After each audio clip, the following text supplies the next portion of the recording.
Yang risiko mental. Yang kedua, terjebak pada pragmatisme,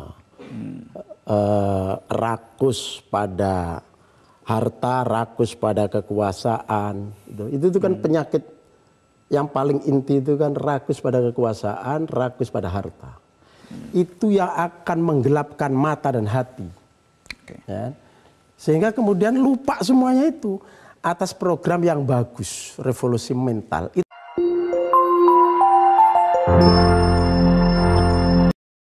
Saya kira Gus Coy terlambat, tapi walaupun terlambat ya tidak ada masalah lah. Yang jelas Gus Coy saat ini terus mengkritiki pemerintahan saat ini, rezim saat ini. Walaupun saya juga sedikit kecewa karena barangkali jiwa kritisnya itu karena sudah tidak sepemahaman dengan penguasa saat ini. Harusnya adalah jika memang moralnya diutamakan juga, maka saat kejadian pas di saat ada hal yang tidak sesuai dengan revolusi mental, harusnya saat itu juga disampaikan. Tapi ini juga disampaikannya karena sudah berseberangan ya, karena Pak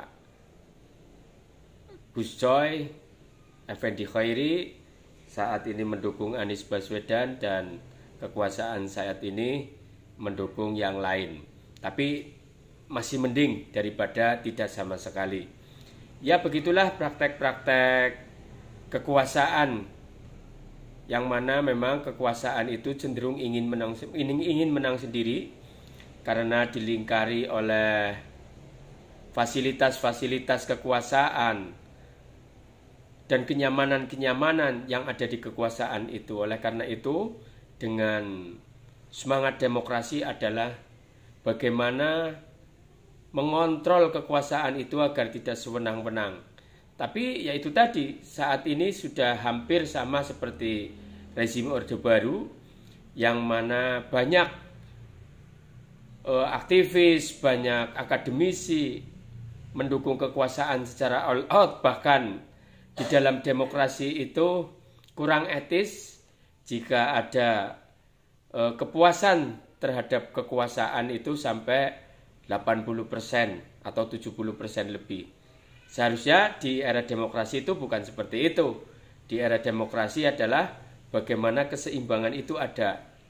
Ya tentunya orang nanti akan jumawa kalau dianggap bahwa rakyatnya 80% mencintai dirinya. Karena itulah fungsinya demokrasi, adalah preventif, mencegah agar kekuasaan ada, agar orang yang berkuasa itu tidak sewenang-wenang. Saya kira dengan tingkat kepuasan masyarakat sampai 70%, bahkan Carta Politika sampai 80% mensurvei kepuasan kekuasaan saat ini, maka saya kira itu, mohon maaf, proses demokrasi tidak akan berjalan lancar.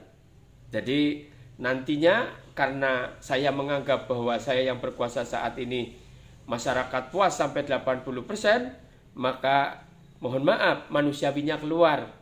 Ya, manusiawinya keluar, kemudian rasa bangga dirinya keluar dan lain sebagainya, maka kurang berjalan proses demokrasinya.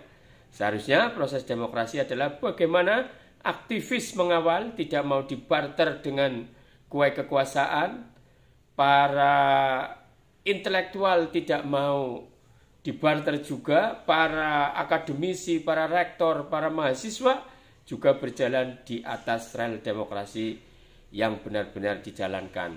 Bagus banget, ya.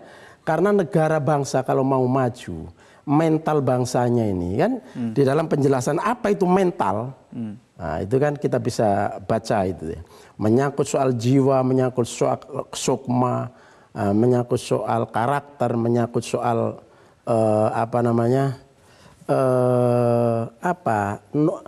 pemahaman terhadap lingkungan, kepantasan, tidak pantas. Itu kan semua nilai-nilai luhur. Kan? Itu semua dilupakan oleh pemerintahan yang sekarang ini. Coba kita lihat perilakunya. Teladan apa yang ditampilkan oleh pemerintahan sekarang? Misalnya, apakah pantas seorang presiden yang kemudian keluarganya semuanya, anaknya tampil sana sini, dan terkena penyakit mental begitu nular. Yang lain-lain menjadi sakit semua. Ini yang dimaksud dinasti politik atau bagaimana? Ya pokoknya terkait dengan pemerintahan lain. Ini kan yang punya program revolusi mental kan pemerintah. Gus Coy semangat banget ya, dan inilah keuntungan Anies Baswedan saat ini didukung oleh Surya Paloh yang memiliki media mainstream Metro TV. Beda dengan Prabowo dulu, Prabowo sepertinya dulu memang agak dibantu oleh TV One tapi tidak all out. Tapi saya kira saat ini Anies Baswedan bakal didukung oleh Surya Paloh dengan all out, dan Surya Paloh kita tahu punya media, ada media massa, ada media elektronik dan lain sebagainya. Inilah keunggulan Anies Baswedan, bukan orang politisi, bukan orang politik dalam arti itu tidak mempunyai kedudukan di partai politik, tidak. Dia tentunya memang politisi karena dia saat ini mau menjadi presiden dan pernah menjadi gubernur, dan sebelumnya adalah dia seorang pendidik dan ada di situ rektor dan menteri pendidikan juga pernah ya. Jadi saya kira ini akan luar biasa, berbeda dengan kandidat lain.